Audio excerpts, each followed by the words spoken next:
اگر آپ کو اس شخص کے بارے میں نہیں پتا تو مجھے آپ ایک کرکٹ فین ہونے میں بہت زیادہ حیرانی ہوگی.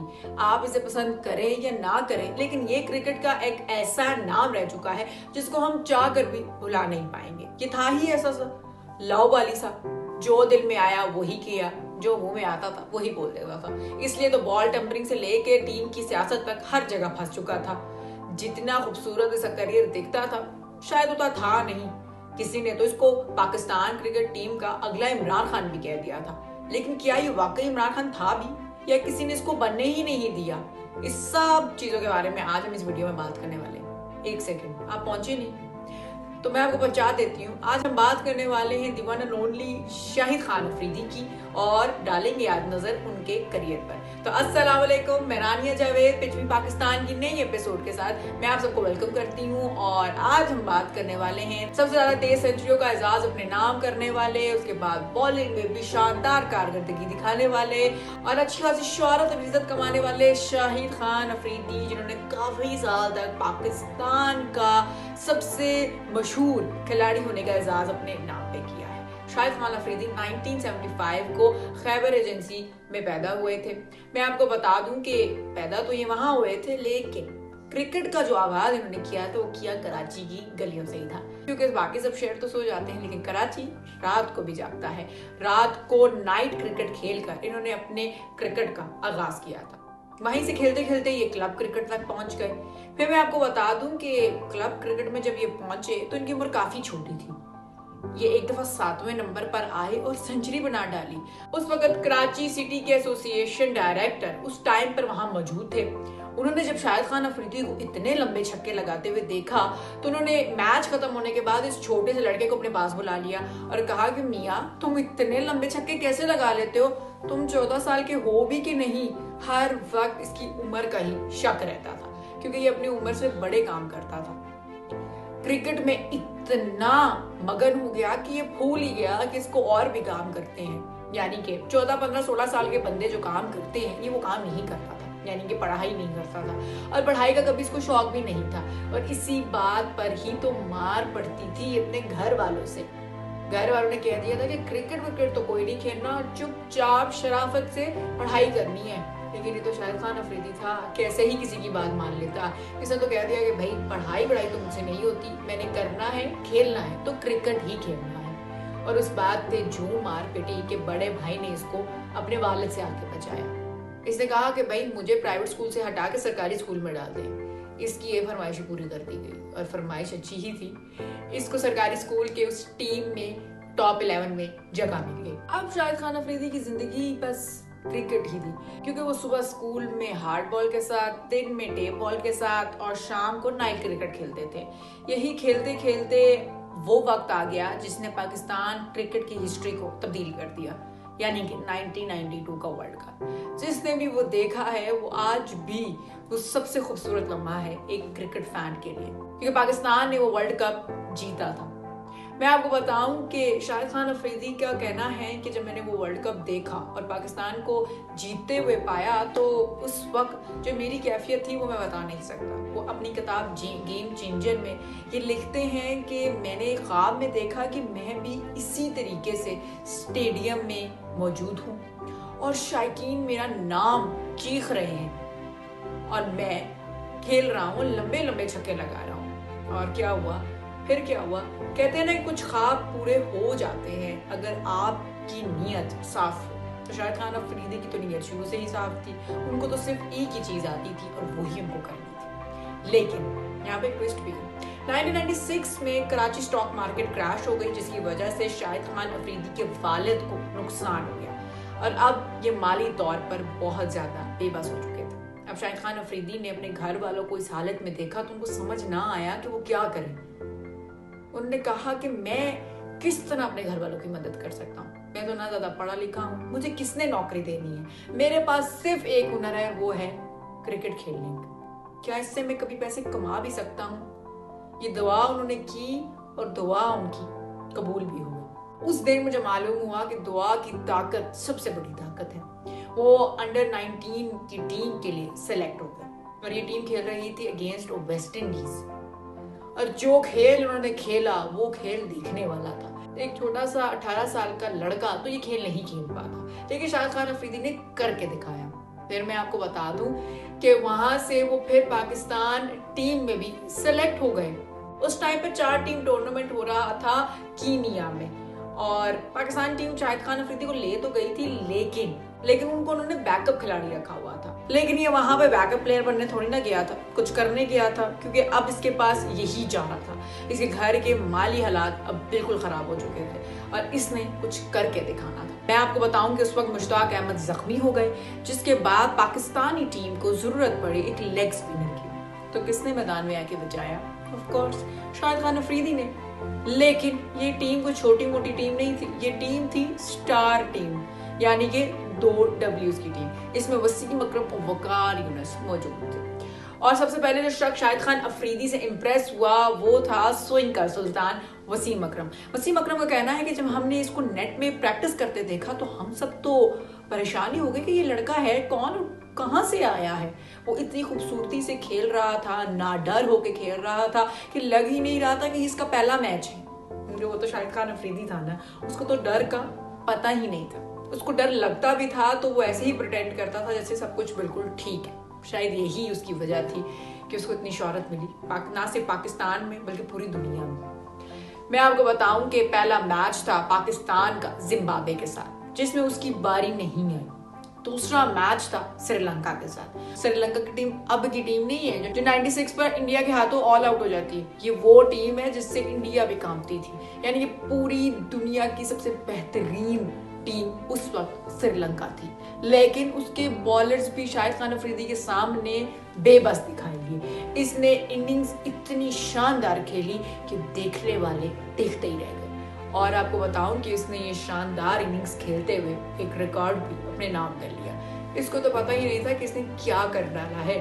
جب یہ ڈریسنگ روم میں اننگز ختم کر کے گیا تو رمیز راجہ نے اس کو کہا کہ تم نے تو ریکارڈ بنا دیا ہے، سب سے زیادہ تیز ترین سینچری بنانے کا اعزاز اپنے نام کر لیا ہے۔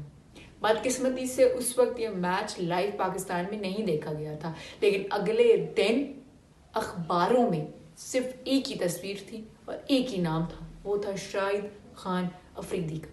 سب کے منہ میں ایک ہی بات تھی کہ آخر یہ لڑکا ہے کون۔ 4 اکتوبر 1996 کو جب پاکستان کی ٹیم واپس پاکستان آئی تو شاہد خان افریدی کا جو استقبال ہوا وہ دیکھنے والا تھا۔ اس شخص کو تو پتہ ہی نہیں تھا کہ اب اس کی جرنی باقاعدہ طور پر سٹارٹ ہو چکی ہے۔ سب اچھا چل رہا تھا، لیکن کہتے ہیں نا کہ جب سب کچھ اچھا چل رہا ہو تو کچھ اچھا نہیں چل رہا ہوتا۔ وہی ہوا شاہد خان افریدی کے ساتھ بھی۔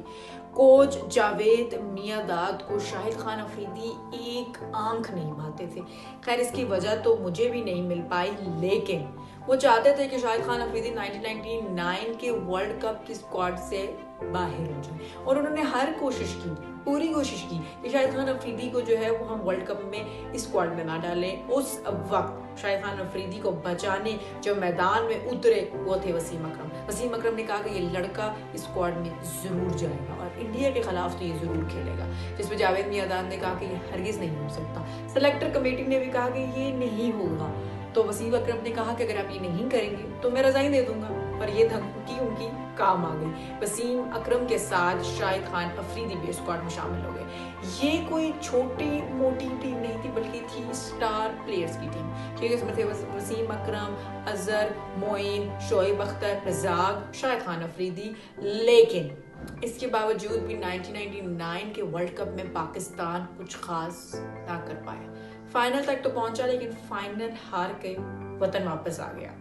وطن واپس آنے کے بعد جو پنڈورا باکس کھلا وہ بہت ساروں کی عزت لے ڈوبا۔ میں بات کر رہی ہوں میچ فکسنگ کی۔ یہ 2 ایسے لفظ ہیں جو کہ بہت آسانی سے منہ سے نکل جاتے ہیں، لیکن یہ بہت سارے کھلاڑیوں کے کریئر کو ختم کر چکے ہیں، بلکہ کھا چکے ہیں۔ میچ فکسنگ کا نام منہ سے نکلنا ہی تھا کہ سلیکٹر کمیٹیز کے کان کھڑے ہو گئے۔ انہوں نے انکوائری ٹیم بٹھائی، انکوائری ٹیم کے بعد 2 پلیئرز پہ لائف ٹائم بین لگ گیا اور بہت ساروں کو جرمانہ دینا پڑا، لیکن اس میں سے صرف ایک ہی پلیئر صاف ستھرا باہر نکلا اور وہ تھا شاہد خان افریدی۔ شاید آپ کو میری اس بات سے کچھ حیرانی نہ ہو یا کچھ فیل نہ ہو، اور شاید آپ کو یہ لگے کہ یار یہ تو بہت چھوٹی سی بات ہے، لیکن یہ چھوٹی بات نہیں ہے۔ آپ ایک ایسی ٹیم میں رہیں جو اکثر میچ فکسنگ کے ساتھ انوالو ہو اور آپ وہاں سے کلین چٹ کے ساتھ باہر آ جائیں تو یہ بہت بڑی بات ہے۔ شاہد خان افریدی کو آپ پسند کریں یا نہ کریں، لیکن اس نے اس گندے کھیل میں کبھی اپنے ہاتھ گندے نہیں کیے۔ اس کے بعد پھر نیا دور آیا کہ کپتان چینج ہو گیا، وقار یونس کو کپتان بنا دیا گیا۔ شاہد خان افریدی اپنی کتاب میں لکھتے ہیں کہ وقار یونس ایک بہت اچھے بالر تو تھے، لیکن وہ کبھی بھی اچھے کپتان نہیں تھے۔ حالانکہ شاہد خان افریدی نے ان کے لیے ٹیریبل کا ورڈ یوز کیا ہے۔ تو ہم نے دیکھ ہی لیا کہ 2003 کے ورلڈ کپ میں پاکستان پہلے ہی راؤنڈ میں باہر ہو گیا، یعنی کہ ٹیریبل کپتان کا یہ نقصان ہوا۔ پھر اس کے بعد پاکستان نے کم بیک کرنے کی کوشش تو کی لیکن کر نہیں پایا۔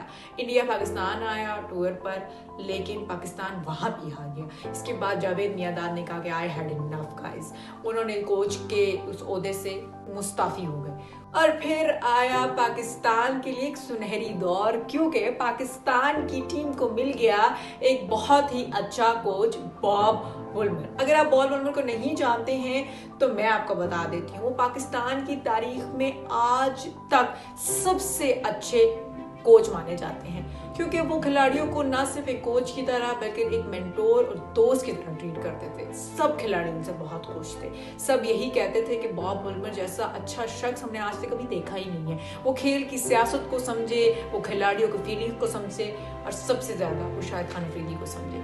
پھر اس کے بعد دوبارہ سے انڈیا اور پاکستان کا ٹور ہوا اور پاکستان اس ٹور میں جیت گیا۔ اس کا یہ مطلب ہے کہ کوچ اچھا کام کر رہا ہے۔ پھر شاہد افریدی کو ملا ایک نک نیم، اور اس نام سے ہم سب آج بھی افریدی کو پکارتے ہیں، لالا۔ آپ کو معلوم ہے کہ یہ نام شاہد کو کس نے دیا تھا؟ روی شاستری نے۔ روی شاستری نے شاہد خان افریدی کو لالا پکارا۔ اس کے بعد ہم سب اس کو اس کے نام سے تو نہیں پکارتے ہیں، لیکن لالا کے نام سے ضرور پکارتے ہیں۔ پھر اس کے بعد شاہد خان افریدی کی زندگی میں ایک اور ٹرننگ پوائنٹ آیا، لیکن وہ کہیں نہ کہیں ان کے لیے اچھا بھی تھا، لیکن ساتھ ہی ساتھ ان کے لیے دکھ کا باعث بھی بنا۔ Bob Woolmer, Pakistan cricket team کے ہیڈ کوچ کی وفات ہو گئی، جو کہ شاہد خان افریدی کے لیے بہت اچھے دوست اور اس سے زیادہ ایک اچھے مینٹور تھے۔ شاہد خان افریدی کو ان کی وفات کی خبر سن کے بہت دکھ ہوا، اور اس صدمے سے نکلنے میں ان کو ٹائم نہیں لگا۔ باب وولمر ان کا نہ صرف ایک ہیڈ کوچ تھا، بلکہ وہ ایک دوست بھی اور ایک بہت اچھا مینٹور بھی تھا۔ یہ شاہد خان افریدی نے اپنی کتاب گیم چینجر میں بھی کہا ہے۔ اب میں آپ کو بتاؤں کہ اب وہ دور آیا جس نے نہ صرف پاکستان کی کرکٹ کو بلکہ پوری کرکٹ کو بالکل ہی چینج کر کے رکھ دیا۔ وہ تھا T20 کا فارمیٹ۔ T20 جب انٹروڈیوس کروایا گیا تو اس کے بعد ٹیمز میں بہت ساری تبدیلیاں ہوئی اور بہت سارے فارمیٹس بھی، اسٹریٹجیز بھی چینج کی گئی۔ پاکستان T20 کا ورلڈ کپ کھیلنے گیا۔ شاہد خان افریدی نے بہت اچھی بیٹنگ کی اور نیوزی لینڈ کے خلاف پاکستان جیت گیا، یعنی کہ T20 کا ورلڈ کپ پاکستان نے اپنے نام کر لیا۔ لیکن ایسا ہو ہی نہیں سکتا کہ کچھ خوشی ہو اور اس کے بعد دکھ نہ ملے پاکستان کرکٹ ٹیم کو، اور وہی ہوا۔ پوری ٹیم نے اس وقت کے کپتان یونس خان کے خلاف بغاوت کر دی۔ بغاوت کا سارا الزام شاہد خان افریدی کے سر پہ گیا، لیکن شاہد خان افریدی نے کہہ دیا کہ میں نے تو کسی کو بغاوت پہ نہیں اکسایا تھا یا نہیں اکسایا تھا، who knows۔ جس شخص نے اکسایا وہ تھا محمد یوسف، لیکن محمد یوسف نے الزام شاہد خان افریدی پہ ڈال دیا۔ اب یہ وہ بال تھی جو یہاں سے یہاں بس ڈاج ہی ہو رہی تھی، کس نے کس کو اکسایا وہ تو نہیں پتا، لیکن یونس خان ضرور کپتانی سے گئے اور محمد یوسف کو لگا دیا گیا نیا کپتان۔ محمد یوسف کے خلاف بغاوت کا یہی ریزن تھا کہ محمد یونس کھلاڑیوں کے ساتھ بہت زیادہ اسٹرکٹ تھے اور اسٹرکٹنس کھلاڑیوں کو پسند نہیں تھی۔ محمد یوسف جب نئے کپتان بنے تو یہ کپتانی مراز تو نہیں آئی، وہ زخمی ہی ہو گئے۔ زخمی کے بعد ان کا چارج سنبھالا شاہد خان افریدی نے، اور چارج سنبھالتے ساتھ ہی اب میں اس کو کیا بولوں کہ کپتانی سر پہ چڑھ گئی تھی، یا وہ آپے سے باہر ہو گئے تھے، یا وہ غصے میں تھے، I don't know، ان کے منہ سے ہی سن لیتے ہیں۔ شاہد خان افریدی نے کپتان بننے کے بعد بال ٹیمپرنگ کی اور کھلم کھلا کی۔ وہ کلپ تو آپ نے ضرور دیکھا ہوگا جس میں وہ میدان میں کھڑے ہو کے بال کو چبا رہے ہیں۔ اس کے بعد جتنا مذاق شاہد خان افریدی کا اڑایا گیا، شاید ہی کسی کھلاڑی کا اڑایا گیا ہوگا۔ شاہد خان افریدی اپنی کتاب میں لکھتے ہیں کہ مجھے وہ کرنا نہیں چاہیے تھا۔ ان کا کہنا تھا کہ بال ٹیمپرنگ کرتے تو سب ہے لیکن کھلا کھلم نہیں کرتے ہیں۔ مجھے اس چیز پہ بہت زیادہ شرمندگی ہے اور افسوس بھی ہے۔ انہوں نے کہا کہ میں نے بال ٹیمپرنگ شیئر ڈسپریشن میں کی تھی، جو کہ کہیں نہ کہیں واجب بھی تھی اور کہیں نہ کہیں نہیں تھی، بٹ